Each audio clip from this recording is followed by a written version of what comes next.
देखिए विद्यार्थियों, कल गिरीश का युद्ध चल रहा था और गिरीश के युद्ध में मैंने शेरशाह की धोखाधड़ी के बारे में बताया था। और शेरशाह के जो दो सहयोगी थे, मेड़ता का बीरमदेव और बीकानेर का कल्याणमल, इन दोनों ने जो मालदेव के सेनापतियों के साथ में जो गद्दारी की या जिस तरीके से मालदेव को भ्रमित किया, कल वो मैंने आपको बता दिया था कि इन दोनों के पास में पत्र भिजवाकर और सिरोही की तलवारें और कंबल मंगाने के लिए भ्रम पैदा किया था। अच्छा, अब यहाँ से आगे जो बात है इसमें यह है कि जब ये फर्जी पत्र मालदेव को पता चला तो मालदेव इनसे भ्रमित हो गया और मालदेव को ये पता चल गया, ब्रह्मस मालदेव को ये महसूस हो गया कि जैता और पूपा मुझे बंदी बना करके और शेरशाह को सुपुर्द कर देंगे। इसलिए मालदेव अपनी सारी सेना को लेकर के वापस हो लिया। मालदेव अपनी सेना को लेकर के रण क्षेत्र से वापस हो लिया। लेकिन इसका जब पता इन जैता पूपा को चला तो जैता पूपा ने ये कहा कि इस सारे पराजय का कलंक हमारे सिर पर रहेगा। इसलिए ये दोनों योद्धा आगे चल करके इन्होंने ये निर्णय किया कि अपने सैनिकों के माध्यम से, इनके पास में जो 12,000 सैनिक थे, इन सैनिकों के माध्यम से युद्ध लड़ेंगे और युद्ध में जो होगा वो देखा जाएगा। तो ये दोनों गिरी नामक स्थान से रात को चलते हैं 4 जनवरी को, और जहां उसका शेरशाह का शिविर लगा हुआ था उस शिविर पर सुबह पहुंचते हैं। ये सुबह के टाइम पहुंचते हैं, रात भर चलते चलते 5 जनवरी को सुबह युद्ध होता है। 5 जनवरी 1544 को युद्ध होता है और युद्ध में इन राठौड़ योद्धाओं ने, राजपूत योद्धाओं ने इतनी प्रबल आक्रमण किया कि उस वीरता से इन मुसलमानों के पैर उखड़ गए और यहाँ तक कि शेरशाह को रण क्षेत्र में, युद्ध स्थल में बैठ करके नमाज अदा करनी पड़ी। और इन योद्धाओं का आक्रमण इतना भयानक रहा कि अगर उस टाइम पर शेरशाह का जो सेनापति था एक, जिसका नाम था जलाल खां जलवानी, ये जलाल खां जलवानी उसी टाइम पर जब मुस्लिम सेना हार रही थी, उसी टाइम पर जलाल खां जलवानी अपनी सैनिक सहायता लेकर के आ गया। क्योंकि ये इस राठौड़ जो योद्धा थे ये थके हुए थे, रात भर के चले हुए थे और ये ठहरे हुए योद्धा थे, इनमें एनर्जी थी। इस पूरी टुकड़ी ने राजपूतों पर अटैक किया और राजपूत योद्धा डिफीट हुए। तो बड़ी मुश्किल से शेरशाह ने युद्ध विजित किया था। फरिश्ता ने इस बात को स्वीकार किया है कि वास्तव में अगर जलाल खां जलवानी नहीं आता तो शेरशाह युद्ध हार जाता। फरिश्ता अपनी पुस्तक तारीख फरिश्ता में इस बात को बार बार लिखते हैं कि ये जलाल खां जलवानी की बदौलत थी कि गिरी का युद्ध शेरशाह के पक्ष में रहा। इसके बाद में युद्ध विजित हो गया। मालदेव मैदान छोड़ करके भाग गया, मालदेव जोधपुर भाग गया, जोधपुर से मालदेव शिवाना की पहाड़ियों में चला गया। शिवाना दुर्ग में जाकर के मालदेव ने शरण ली। यहाँ से जाने के बाद में, इसके बाद में शेरशाह ने जोधपुर में अपने 2 गवर्नर नियुक्त किए। 2 गवर्नर में एक ख्वाजा खां और एक ईसा खां। एक था ख्वाजा खां और एक था ईसा खां। इनको जोधपुर का गवर्नर बनाया। ये क्वेश्चन में विशेष ध्यान रखना है। एक मुट्ठी भर, शेरशाह ने एक डायलॉग भी दिया था कि एक मुट्ठी भर बाजरे के लिए मैं हिंदुस्तान की बात साथ खो देता। तो उसने मुट्ठी भर बाजरे का क्षेत्र माना है जोधपुर रियासत, मारवाड़ रियासत को। ये सारे क्वेश्चन अब तक खुलवा लिए और विभिन्न एग्जाम से पूछे जा चुके हैं। अभी ये क्वेश्चन बड़े स्तर पर ये क्वेश्चन ड्यू है। शेरशाह ने मालदेव को परास्त करने के बाद जोधपुर का गवर्नर किसे नियुक्त किया? तो इसमें ख्वाजा खां और ईसा खां को। इसके बाद में जैसा कमिटमेंट बीरमदेव और कल्याणमल ने किया था, वैसा ही मालदेव ने मेड़ता की रियासत मेड़ता बीरमदेव को दे दी गई और बीकानेर कल्याणमल को दे दिया गया। बीकानेर किसको दे दिया गया? कल्याणमल को। ठीक है ना? तो ये गिरी सुमेल का युद्ध फेमस युद्ध है, जिसकी डेट दोनों शासकों के नाम, विशेषकर जैतार कूपा, ये दो के जोड़े हैं। अभी इन पर इस लेक्चर को खत्म होने के बाद में बताऊंगा। जयमल और फत्ता, जैतार कूपा, गोरा और बादल, इन तीनों का 3 परिवर्तनकारी युद्धों के साथ में बहुत गहरा संबंध है। इसके बाद में देखते हैं, देखिए जोधपुर, अच्छा ये 1544 की घटना थी। इसके कुछ समय बाद ही जब शेरशाह वापस आगरा लौट गया, तो उसके बाद में शेरशाह ने 1545 में आक्रमण किया कालिंजर पर। कालिंजर यूपी का एक डिस्ट्रिक्ट है, यूपी की रियासत थी कालिंजर। तो कालिंजर पर आक्रमण किया शेरशाह ने 1545 में, और कालिंजर में शेरशाह की गलती से ही और बारूद में विस्फोट हो गया, और उस विस्फोट के कारण शेरशाह घायल हो गया। और 23 मई 1545 को शेरशाह मर गया। शेरशाह की मृत्यु की खबर मालदेव को चली, मालदेव ने पुनः सिवाड़ा से पुनः प्रस्थान किया और जोधपुर पर अधिकार कर लिया। जोधपुर अब पुनः मालदेव के कब्जे में आ गया। कर्नल टॉड इस बात को कहता है कि जोधपुर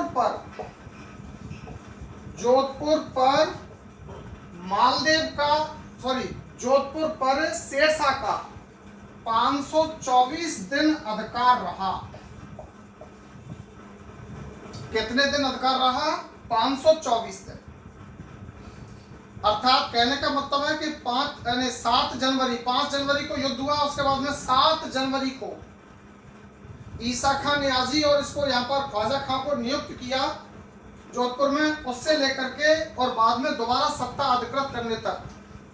1545 में सत्ता कैप्चर कर ली थी, तो 7 जनवरी से लेकर के और लगभग 26 मई 1545, 26 मई, कुछ अलग अच्छा डेटों में कुछ अंतर है, लेकिन जो कंक्लूडेड डेट है जो गौरीशंकर हीराचंद ओझा ने प्रस्तुत किया वो टोटल 524 दिन है। लगभग 1.5 साल के आसपास आप कह सकते हो कि शेरशाह का जोधपुर पर अधिकार रहा।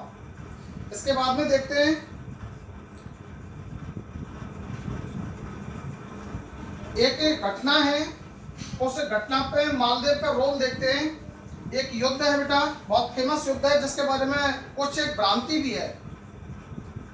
एक युद्ध है हरमाड़ा का युद्ध। यह है 1557 का। देखिए उदयपुर में राणा उदय सिंह है,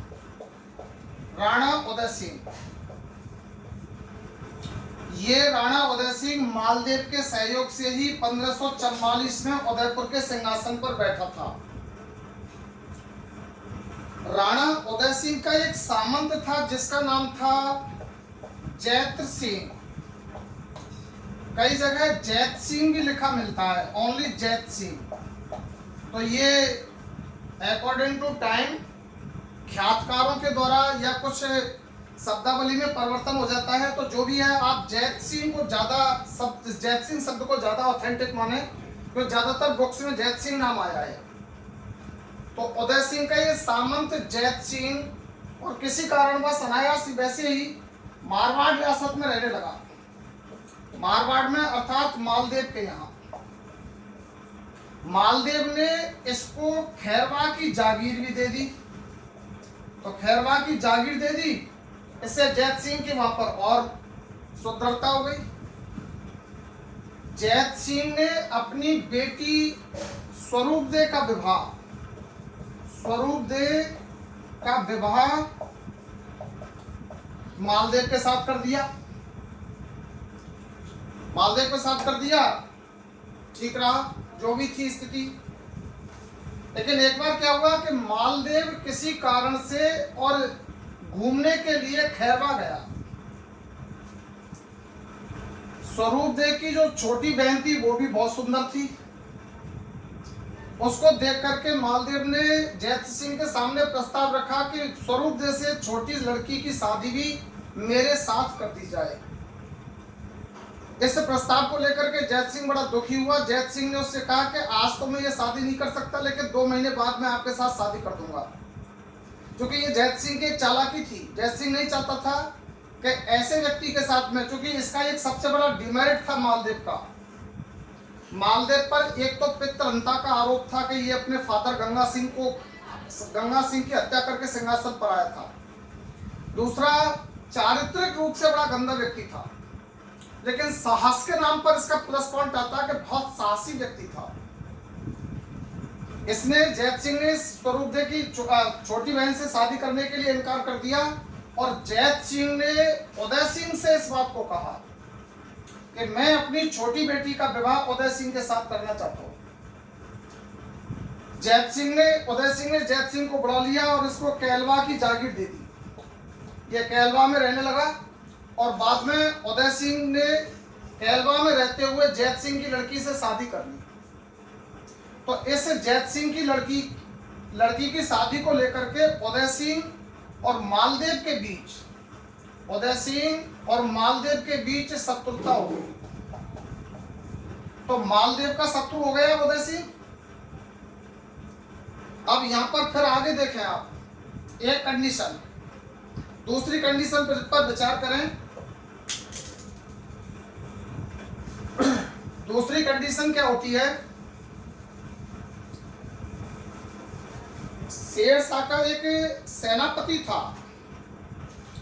शेरशाह का सेनापति था और शेरशाह का सेनापति का नाम था हाजी खां। हाजी खां ये शेरशाह का सेनापति था और ये अलवर, हरियाणा इन क्षेत्रों में ये शासन कर रहा था। अर्थात इनको बोलते हैं मेवात के क्षेत्र में ये शासन कर रहा था। 1556 में और अकबर सिंहासन पर आया। ये मैं आपको पहले लिखा चुका हूं, इसलिए मैंने लिखाए थे पहले सुल्तान और मुगल। तो 1556 में अकबर जब सिंहासन पर आया तो अकबर शेरशाह के उत्तराधिकारियों को और शेरशाह के सामंतों को शेरशाह के द्वारा नियुक्त किए गए गवर्नर इन सबको समाप्त करना चाहता था, उस पूरे क्षेत्र को अपनी हुकूमत के अंदर लाना चाहता था। तो ऐसी स्थिति में अकबर ने अपना एक सेनापति भेजा हाजी खां के विरुद्ध, अर्थात मेवात को विजित करने के लिए। हाजी खां अकबर के डर की वजह से चला गया अजमेर।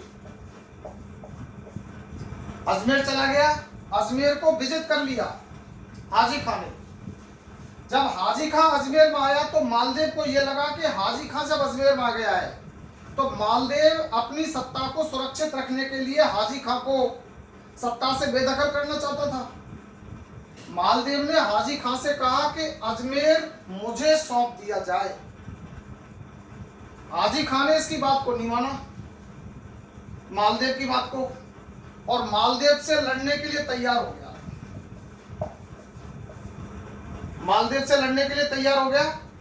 हाजी खां ने 2 लोगों से सैनिक सहायता ली। हाजी खां को पता था कि मालदेव का शत्रु है मेवाड़ का उदय सिंह।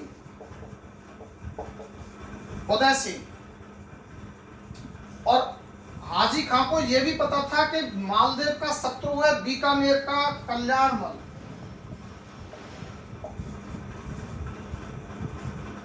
ठीक है ना? तो ये उदय सिंह और कल्याणमल हाजी खां के सहयोग के लिए आ गए। इस बड़ी सेना को देख करके मालदेव को पीछे हटना पड़ा, लेकिन मालदेव ये क्रोध अपने अंदर जमा करके बैठा हुआ था।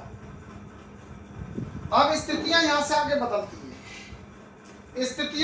हैं, क्योंकि यहां अब ये हाजी खां अजमेर में जो रुका है वो इन 2 के सहयोग से रुका है। इस व्यक्ति ने तो अपनी सेवा के बदले में इससे कुछ नहीं मांगा। हाजी खां की एक प्रेमिका थी, वेश्या थी, जिसका नाम था